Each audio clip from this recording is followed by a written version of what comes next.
Hoy vamos a estudiar la parábola del trigo y la cizaña. Entonces me acompañan a Mateo 13, 24 al 30, por favor. Mateo 13, 24 al 30, por favor.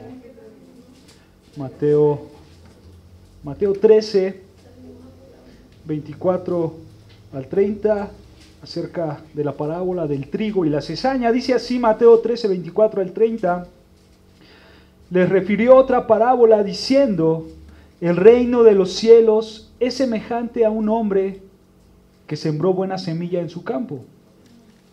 Pero mientras dormían los hombres, vino su enemigo y sembró cizaña entre el trigo y se fue. Versículo 26.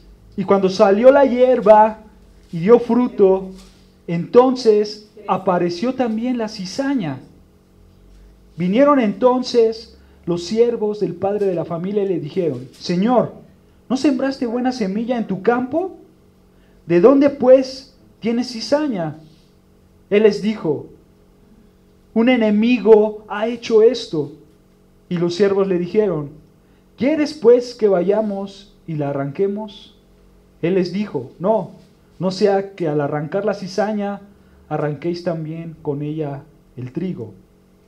Dejad crecer juntamente lo uno y lo otro hasta la siega, y al tiempo de la siega yo diré a los segadores: recoged primero la cizaña y atadla en manojos para quemarla, pero recoged el trigo en mi granero.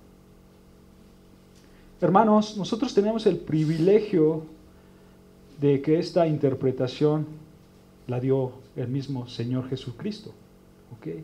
Y vamos a leerla también, la interpretación de esta parábola, versículos 36 y versículos 40 al 43, dice, esta es la interpretación de esta parábola, dice versículos 36 al 43. Entonces, despidiendo la gente, entró Jesús en la casa y acercándose a él sus discípulos le dijeron: explícanos la parábola de la cizaña del campo. Respondiendo él les dijo: el que siembra buena semilla es el Hijo del Hombre, este es Jesucristo. El campo es el mundo, la buena semilla son los hijos del reino, estos son los creyentes. Pero vean, hermanos, aquí quiero que noten algo. Pueden ver cómo en el versículo 37 dice: el que siembra la buena semilla es ¿quién? El Hijo del Hombre, o sea, Jesucristo. Y esa buena semilla son los creyentes. En otras palabras, Jesucristo es el que da la salvación a los pecadores. ¿Ok? ¿Y los convierte en qué? En creyentes. Esto apunta de manera implícita la obra salvadora de nuestro Señor Jesucristo. ¿Ok, hermanos? Aquí estamos viendo de una manera implícita la obra salvadora del Señor Jesucristo. Entonces, versículo 37 dice: respondiendo él les dijo: el que siembra la buena semilla es el Hijo del Hombre. El campo es el mundo, la buena semilla son los hijos del reino y la cizaña son los hijos del malo. Estos son los no creyentes, los que no creen en Cristo. Versículo 39, el enemigo que la sembró es el diablo.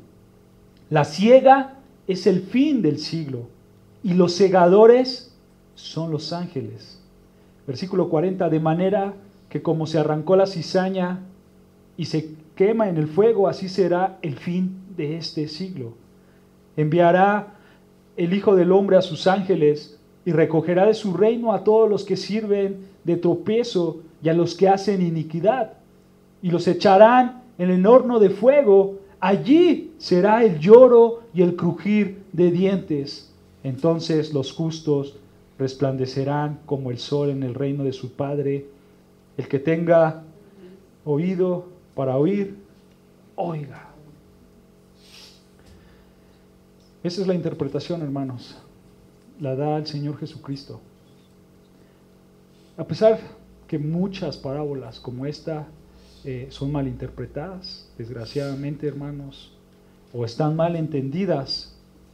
Pero fíjense, podemos ver nosotros a simple vista que los discípulos no podían entender esta parábola. ¿Qué dice el versículo 36? Entonces, despedida la gente, entró Jesús a la casa y acercándose a él sus discípulos le dijeron, ¿qué? Explícanos la parábola de la cizaña del campo. Explícanos. Anteriormente el Señor Jesucristo ya había dado otras parábolas, como la de la mostaza. ¿Ok? Podemos ver a simple vista que quizá ellos ya entendieron estas parábolas, la de la semilla de la mostaza, pero esta parábola no la entendieron. La del trigo y la cizaña, ellos no la entendieron. Pero no nos debe de sorprender, hermanos. ¿Por qué? Porque el Señor Jesús va a empezar a enseñar los misterios del reino. Fíjense lo que dice ahí mismo en el capítulo 13, pero el versículo 11. Él respondiendo les dijo, porque a vosotros os he dado, ¿qué? Saber los misterios del reino de los cielos, mas a ellos no les he dado. Entonces el Señor Jesucristo va a empezar a enseñar misterios del reino de los cielos. ¿Qué es un misterio? Un misterio es un hecho que no tiene explicación o que no se puede entender. Ese es un misterio. Entonces, esta enseñanza o esta parábola, ¿qué tiene de misteriosa? ¿Qué tiene de misteriosa esta parábola o esta enseñanza? Bueno, esto lo contesta el mismo texto, pero tenemos que regresarnos hasta Juan el Bautista. Acompáñenme a Mateo 3, ahí mismo en Mateo, capítulo 3, versículo 2. ¿Por qué es un misterio? Vamos a ver por qué es un misterio. Mateo 3, versículo 2, dice, y diciendo, arrepentíos porque el reino de los cielos se ha acercado. Esto es lo que enseñaba Juan el Bautista. Juan el Bautista empezó a enseñar y a decir, arrepentíos porque ¿qué? Porque el reino de los cielos ¿se va a acercar? No. ¿Va a venir? No. Se ha acercado. Está aquí. El reino de Dios es ahora, decía Juan el Bautista. Se ha acercado. Juan el Bautista estaba predicando la apertura del reino de los cielos. Y esa apertura se realizó ¿con quién? Con la llegada de nuestro Señor Jesucristo. Una vez que ese reino fuera inaugurado, ¿qué es lo que iba a pasar? Bueno, vayamos ahí mismo en el capítulo 3, versículos 10 y 11, más adelante, versículos 10 y 11 dice, y también el hacha está puesta a la raíz de los árboles. Por tanto, todo árbol que no da buen fruto es cortado y echado en el fuego. Estas palabras ¿no les parecen similares a las de la parábola de la cizaña que estamos viendo? ¿Qué dice la parábola en el versículo 30 del capítulo 13? Recoged primero la cizaña y atarla en manojos para quemarla. Y aquí Juan Bautista está diciendo, todo árbol que no es echado va a ser ¿qué?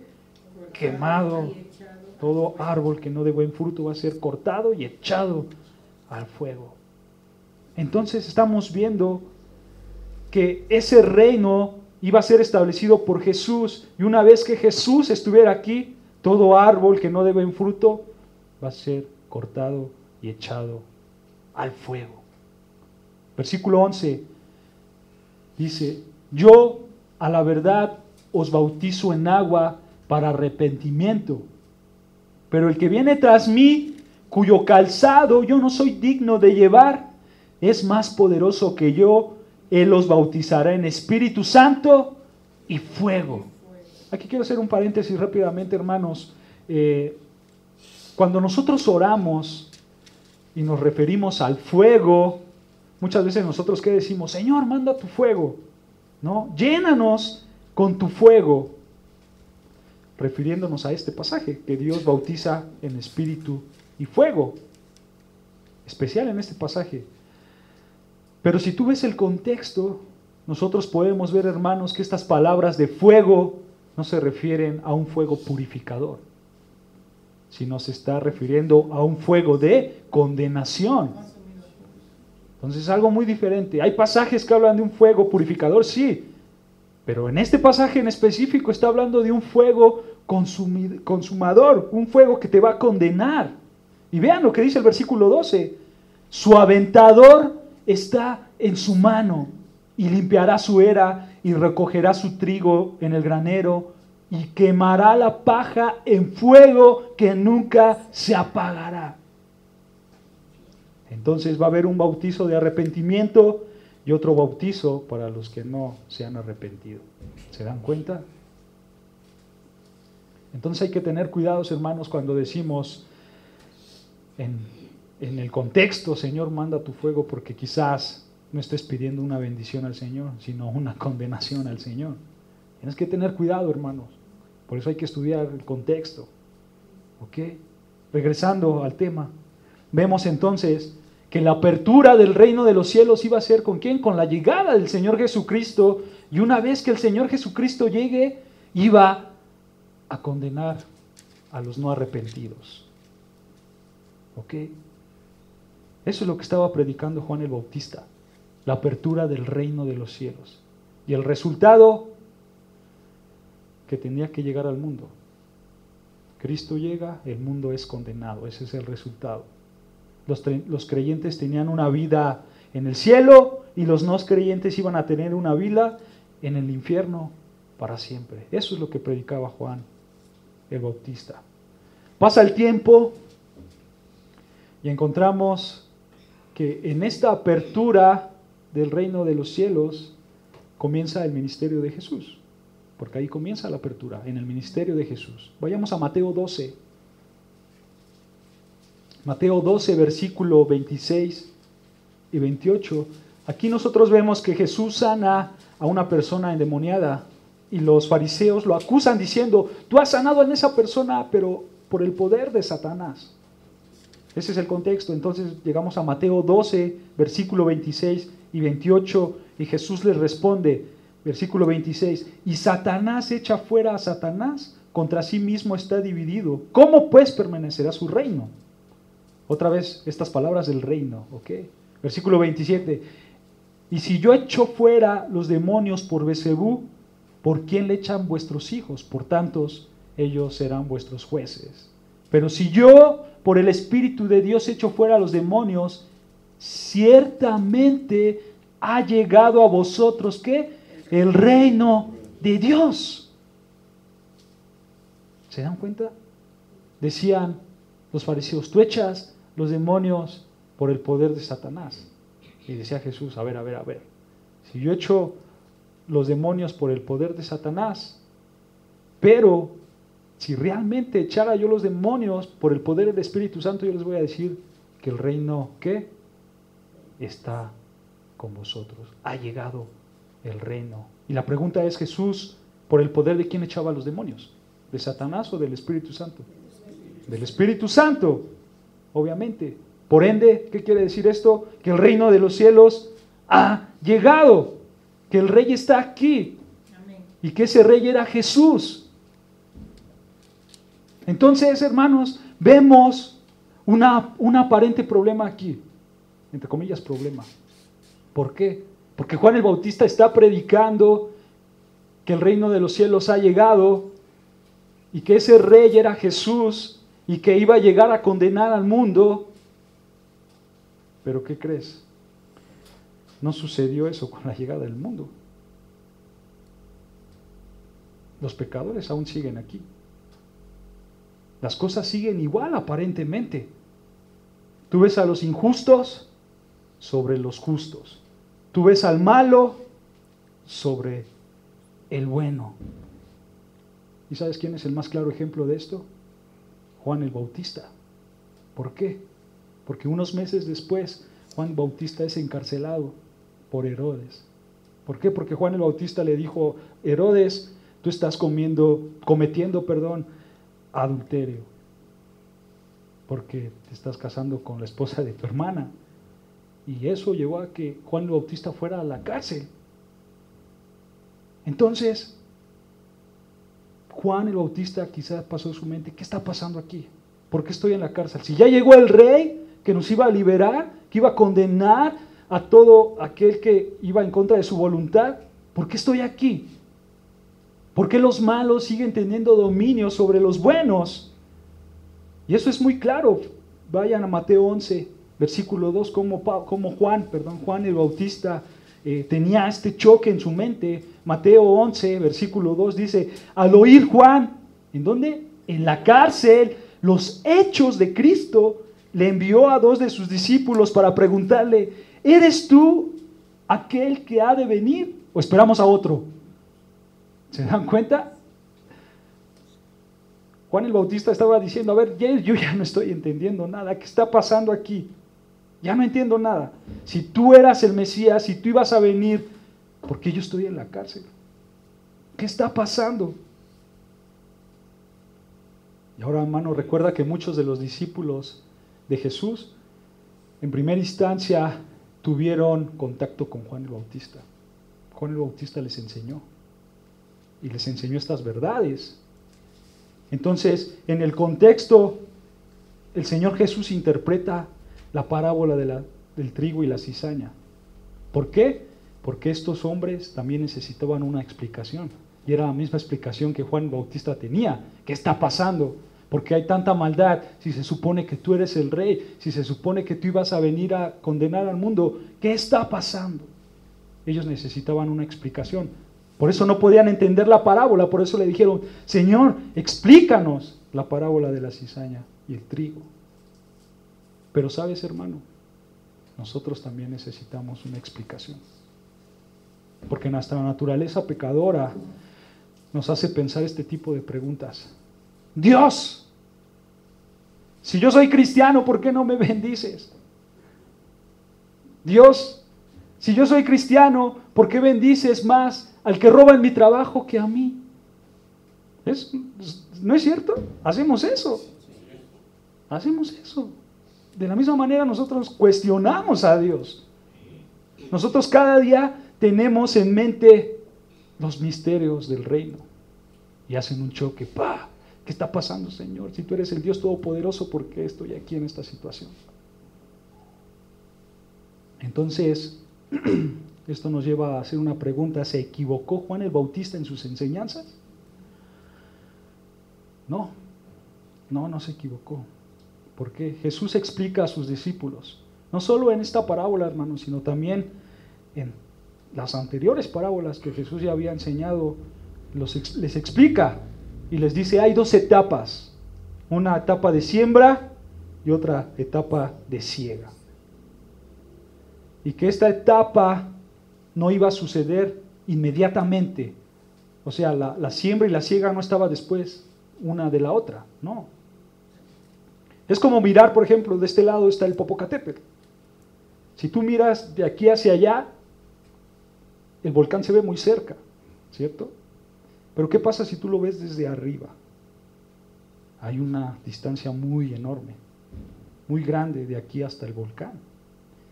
Y esa distancia, ¿qué crees, hermano? No la pudo ver Juan el Bautista, ni los discípulos. No la pudo ver. Era una distancia muy grande y ellos no la vieron. Pero ese es el punto de la parábola, hermanos. Que algún día habrá una separación entre los justos y los injustos. Como dijo Juan, el árbol que tiene buen fruto, los creyentes permanecerán en una vida eterna.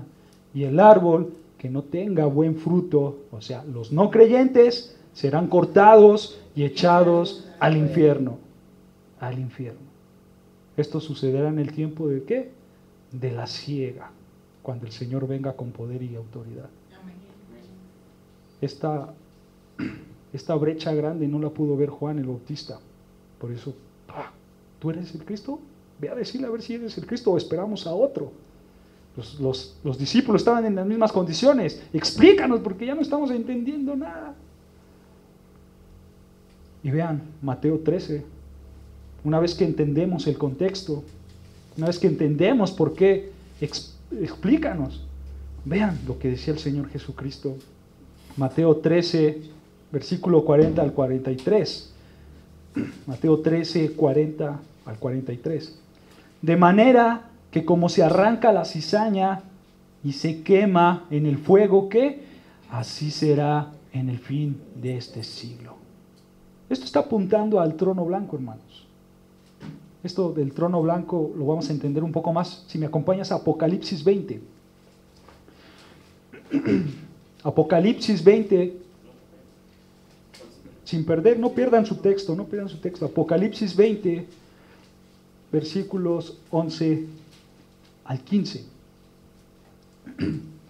Hablando del trono blanco, Apocalipsis 20, versículos del 11 al 15, dice: y vi un gran trono blanco y al que estaba sentado en él, de delante del cual huyeron la tierra y el cielo, y ningún lugar se encontró para ellos. Y vi a los muertos, grandes y pequeños, de pie ante Dios, y los libros fueron abiertos, y otro libro fue abierto, el cual es el libro de la vida, y fueron juzgados los muertos por las cosas que estaban escritas en los libros.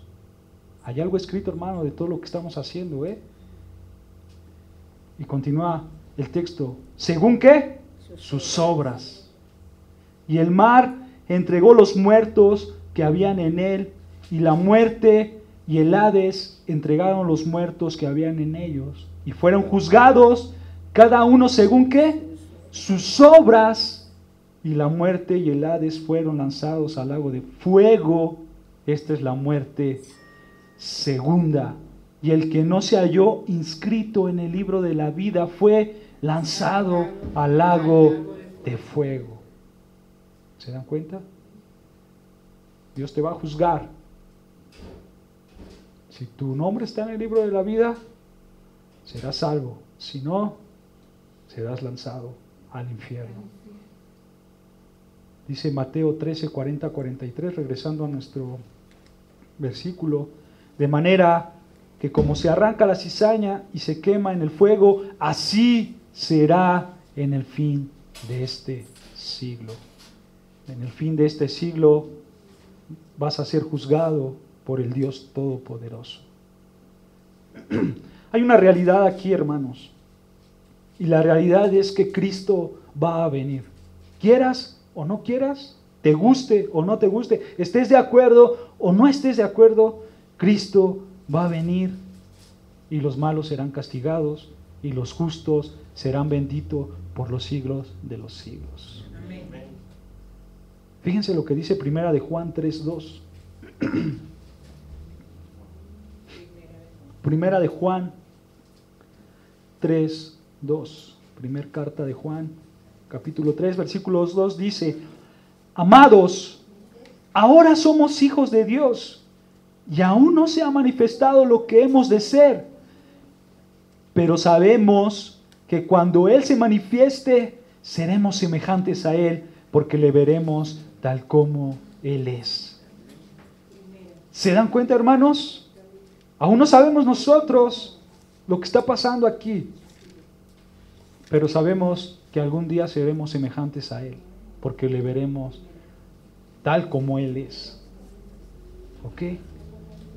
Entonces, hermanos, los justos, los creyentes, los que han creído en Cristo, algún día estaremos con Él, seremos igual que Él, lo veremos cara a cara. Y los injustos, los que no han creído en Cristo, los que no quieren obedecer su palabra, un día serán condenados y echados al infierno. Entonces, nosotros, hermanos, vamos a ser un día semejantes a Él, pero en aquel día, no ahorita, en un futuro. ¿En cuánto tiempo? No lo sé, solo Dios sabe, pero en aquel día seremos semejantes a Él. Ahora, hermanos, estamos nosotros en el tiempo ¿de qué? De la siembra. Estamos en el tiempo de la siembra. Y en esta etapa Dios va a dejar que crezca la cizaña con el mal, con el trigo. La cizaña con el trigo. Dios está dejando que esto crezca, ¿ok? Y no hay que sorprendernos de esto, hermanos. No hay que sorprendernos de que el mal sigue creciendo día a día. Es necesario que el trigo y la cizaña crezcan juntos.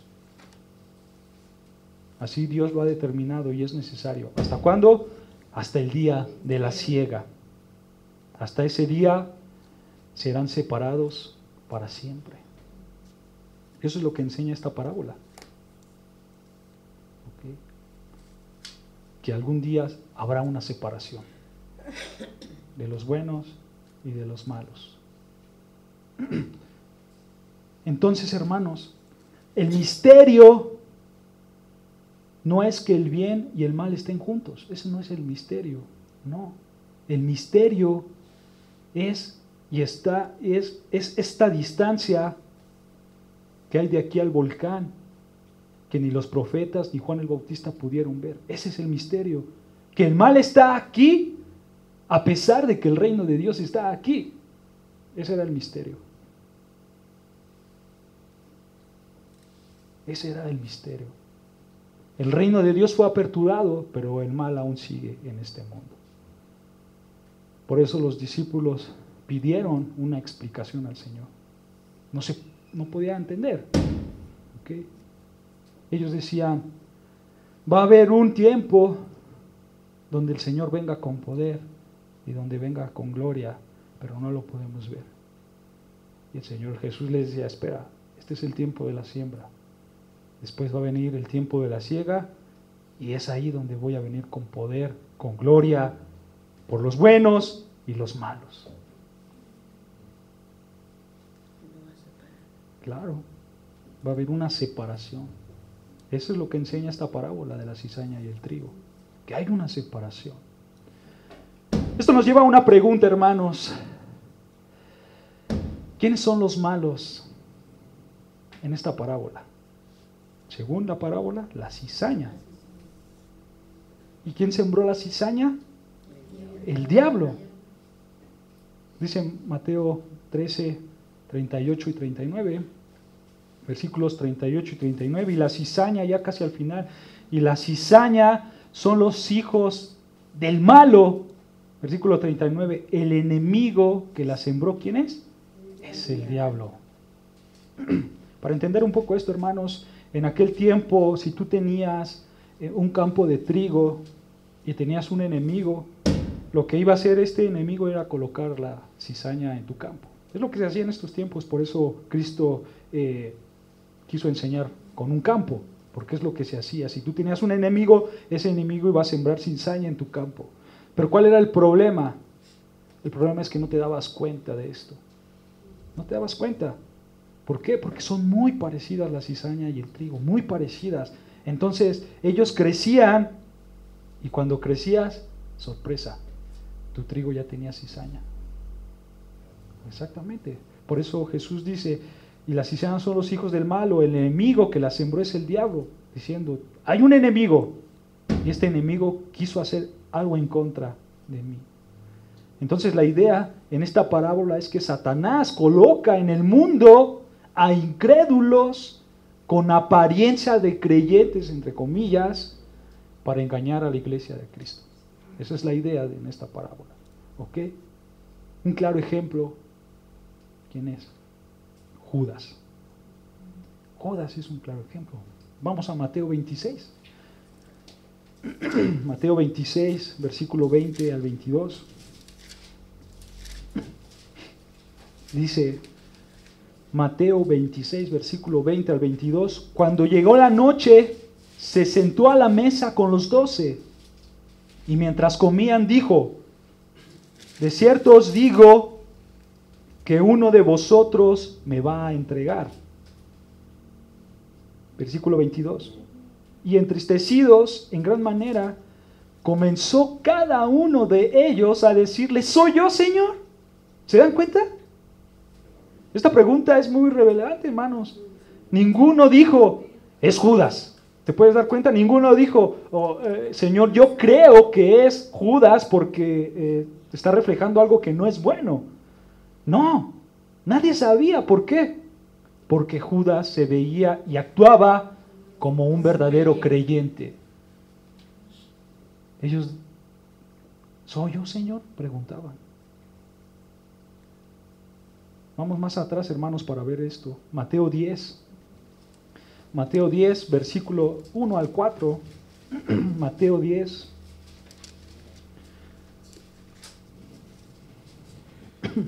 Mateo 10, 1 al 4 dice: entonces, llamando a sus 12 discípulos, les dio autoridad sobre los espíritus inmundos para que los echaran fuera y para sanar toda enfermedad y toda dolencia.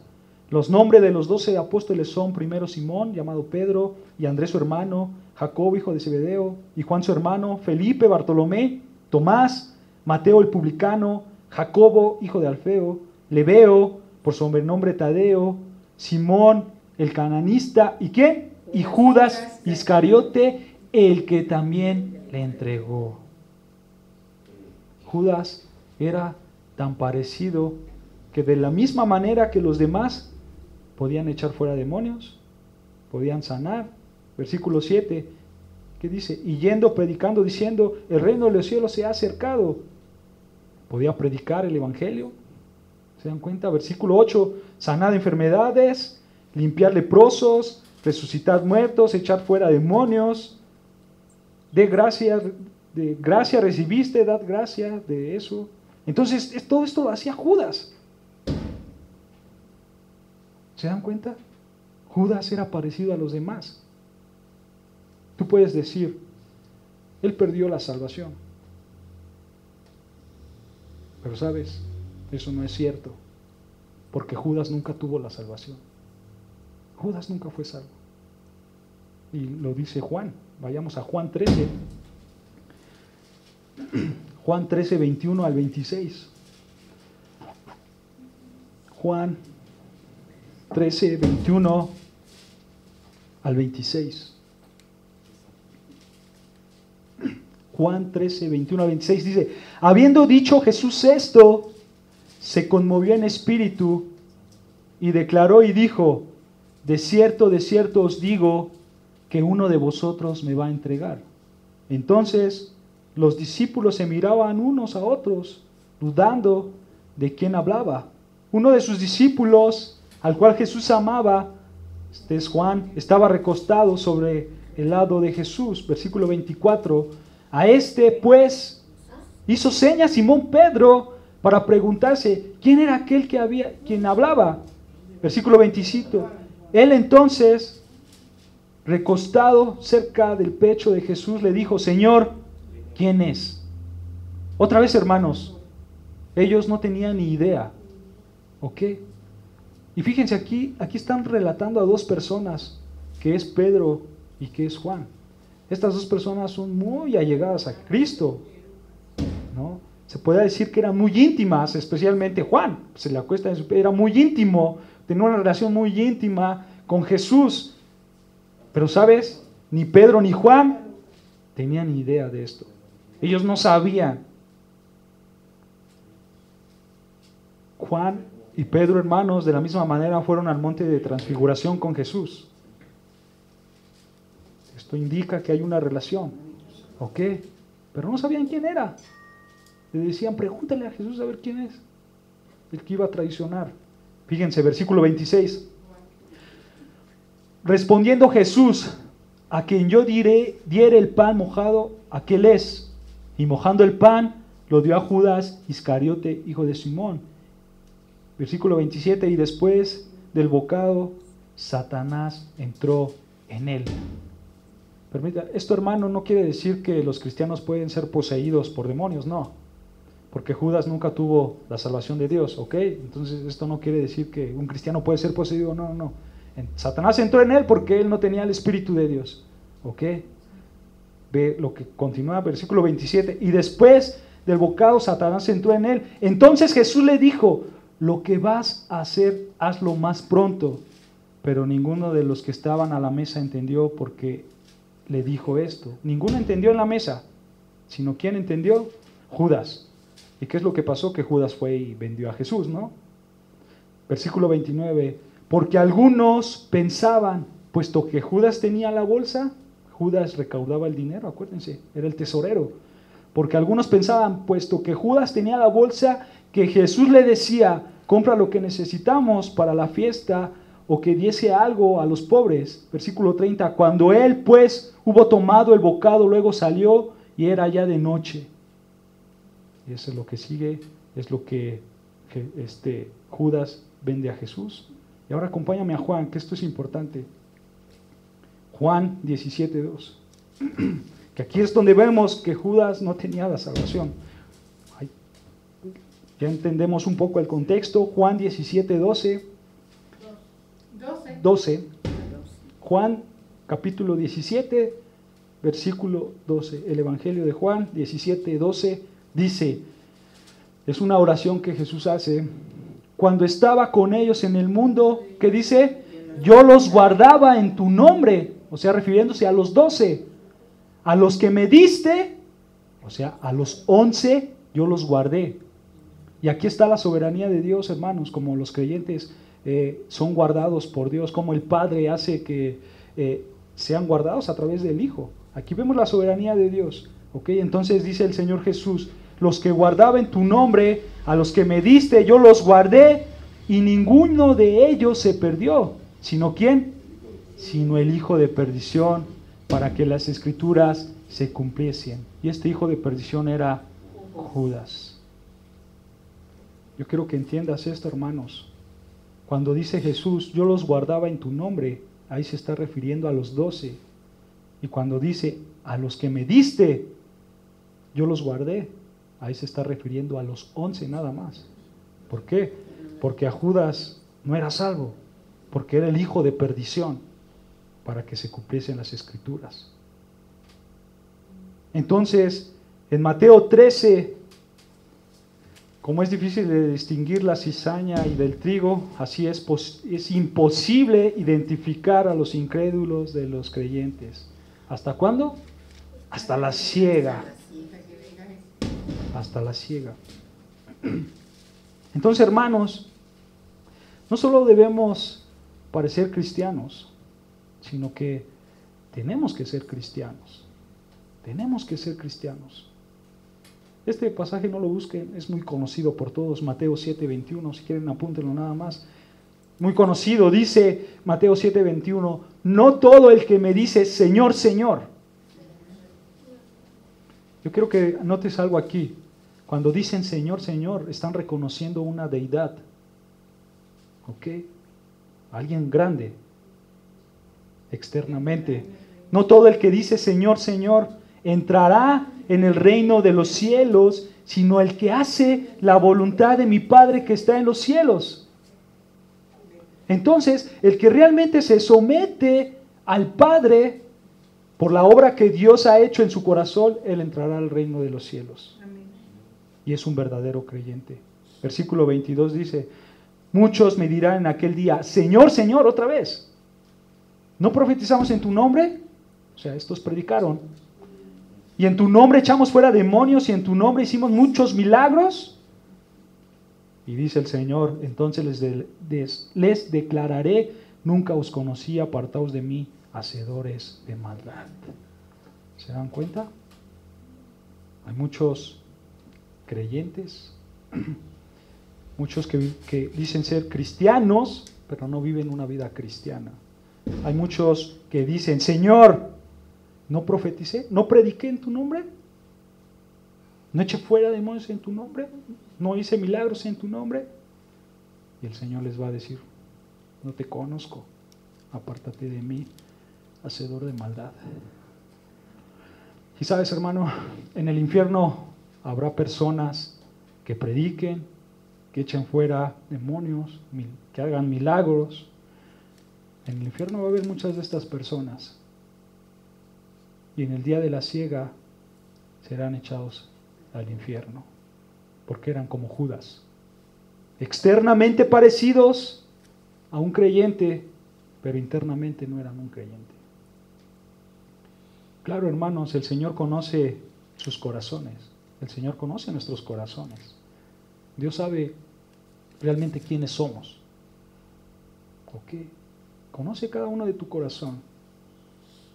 Pero sabes, por un periodo de tiempo el trigo y la cizaña estarán juntos y será imposible distinguirlos. Será imposible. No sabemos, cada quien sabe su corazón, cada quien sabe con Dios si es trigo o cizaña. Entonces, hermanos, tenemos que examinarnos. Debemos estar seguros que somos hijos de Dios. Debemos estar seguros que nos hemos arrepentido, que hemos dejado nuestro pecado. Debemos estar seguros que hemos creído en Él, que nuestro deseo es caminar con Dios.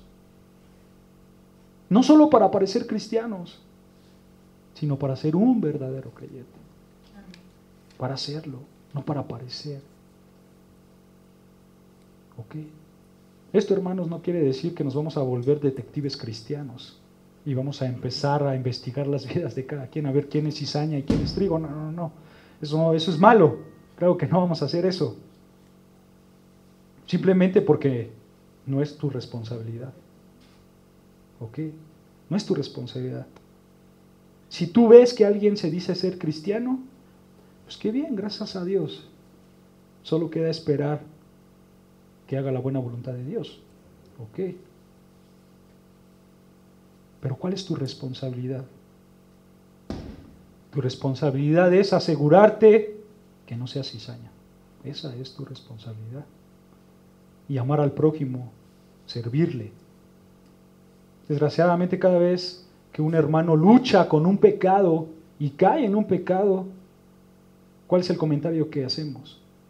Él era un Judas. No necesariamente, hermano. Porque el cristiano lucha. El cristiano se cae también. Tiene problemas, tiene pecado y está luchando con ello. Y esto quiere decir, hermanos, que una iglesia no va a ser perfecta. Esta iglesia no es perfecta. Ninguno de nosotros somos perfectos. Todos nosotros pecamos. ¿Ok?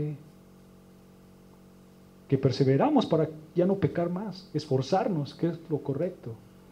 Pero no somos perfectos.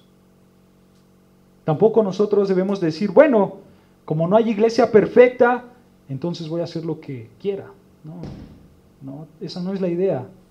Tú tienes una responsabilidad delante de Dios.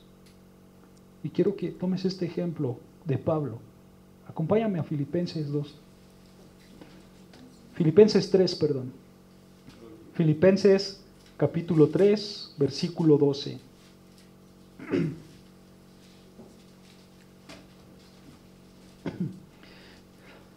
Filipenses 3, versículo 12. 3:12.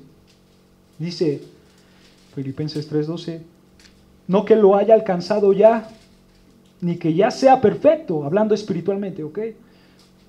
No que lo haya alcanzado ya, ni que sea perfecto, sino que prosigo por ver si logro hacer aquello por lo cual fui también nacido por Cristo Jesús. Y dice versículo 13, hermanos, yo mismo no pretendo haberlo ya alcanzado, pero una cosa hago, olvidando ciertamente lo que queda atrás. Y extendiéndome a lo que está delante, prosigo a la meta, al premio del supremo llamamiento de Dios en Cristo Jesús. ¿Se dan cuenta? Pablo decía, yo no soy perfecto, pero prosigo a la meta, al supremo llamamiento de Cristo Jesús. ¿Cuál es este premio por llegar a la meta? ¿Cuál es este premio? La semejanza en Cristo. Pienso, hablo, actúo como Cristo. De manera perfecta, dice Pablo. Aún no llego, pero prosigo a esforzarme para llegar a esa meta, que es parecerme a Cristo Jesús. Es lo que decía Pablo. Yo quiero llegar a ese lugar donde ya me parezca a Cristo, donde mis pensamientos sean como los de Cristo, donde hable como Cristo, donde actúe como Cristo. Y personalmente esa es la actitud que debemos de tener, hermanos. Pero a nivel iglesia, ¿cómo tenemos que ser a nivel iglesia? Colosenses 1, 27 al 29, por favor. Colosenses 1, 27 al 29.